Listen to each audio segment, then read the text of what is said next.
Hi guys, Ming Thein here from Ming to introduce our new 5704 Iris monopusher chronograph. This is a really important watch for us for a couple of reasons. Firstly, it's a debut of our 5th generation design language, which has now been in development for several years. Secondly, we think it answers one of the most important questions in watchmaking, and that is, what color should the dial be? Perhaps the most outstanding feature of the 5704 Iris is its dial.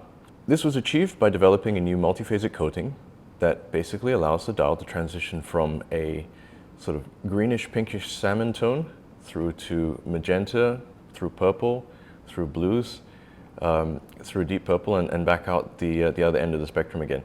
Basically, what's happening is when light hits the dial, different frequencies and wavelengths are absorbed depending on the angle of incidence. So basically, what comes out the other side as a reflection and what you see differs depending on the position of both light and observer. It means that two people standing in different positions will perceive the dial to be a different color. It also means that your eyes perceive the dial to be a different color, and that's what creates a very surreal effect. Above that, we've paired it with a set of blued hands and a chronograph disc that is set above a luminous disc for very crisp nighttime indications. Set above that further still, in the underside of the top crystal itself, are our proprietary polar white luminous indices that, of course, glow pure white. In the past, we've made a very big deal about visual inversion, and that's basically where the sapphire turns into a mirror. So instead of white indices on a dark background, you'll see dark indices on a white background. Now, clearly, we don't have that effect here because we don't have a sapphire above the multiphasic metal dial, and that's because we wanted to maximize the effect and intensity of this color transition that you're seeing here. The 5704 Iris debuts our 5th generation design language. What does that mean exactly? Well, all of our previous design generations basically explore a single theme. For example, the first generation, i.e. the watches all starting with 1, was basically us finding our feet. The second generation was futurist, it was maximalist, it had hollow flying lugs, it had a lot of detailing.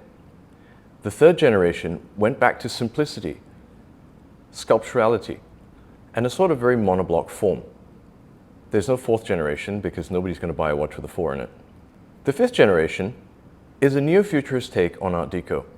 It's got swooping parallel lines that flow into each other and a lot of detailing, but the detailing is very refined, it's restrained. It actually requires a certain surprising amount of engineering to pull off because, for example, these 3 step lugs, they look like they're a single piece, but actually they're not. If you take a look at the back of the case, you can see that there are seams here. The seams are basically because each lug is a separate piece. Now, that allows us to finish the sides and the top of the lug separately so that you can see that the top of the lugs flow nicely and continuously into this 3-step S-profiled bezel, but the sides of the lugs flow continuously into the brush surface that is the side of the case. It's not just the case though.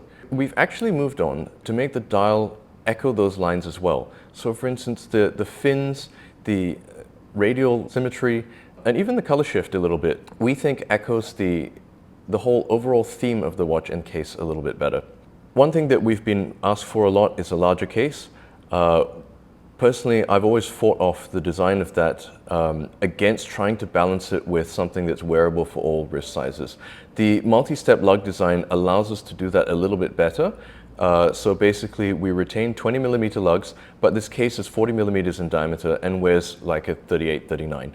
On the Iris, the case is stainless steel to give it a little bit more heft, to give it a little bit more volume, and because it's a nice solid object. You know, we wanted the tactile quality of this watch to be extremely high and reflecting of the concept and the era for which we'd like to imagine it being home in. This is where I'm going to point out the watch also makes a perfect pairing with our 2nd generation universal bracelet. The steps in the bracelet flow very nicely into the steps of the lugs. It's a very extra combination, but you know, in a way, I think it works. I think it suits the personality of the watch. I think it's flamboyant and dynamic, and I personally, this is the way I've been wearing it myself. Let's talk a little bit about the movement. It's a Sellita for Ming SW562M MPC monopusher chronograph. In this execution, it's in a unique configuration to us with a sculptural 3/4 plate of matte 4N coated gold over anthracite bridges and plates and polished levers. You're probably wondering at this point, why did we choose to make it a destro? Well, that's because of the available monopusher movements, all of them had their minute counters either at 9, 12, or 3, and that interferes with both symmetry and our indices. So what we did was flip it upside down and put the minute counter at 6. Now this has the added benefit of moving the crown to 9, where it doesn't dig into your wrist, and at the same time remains easy to activate with a thumb.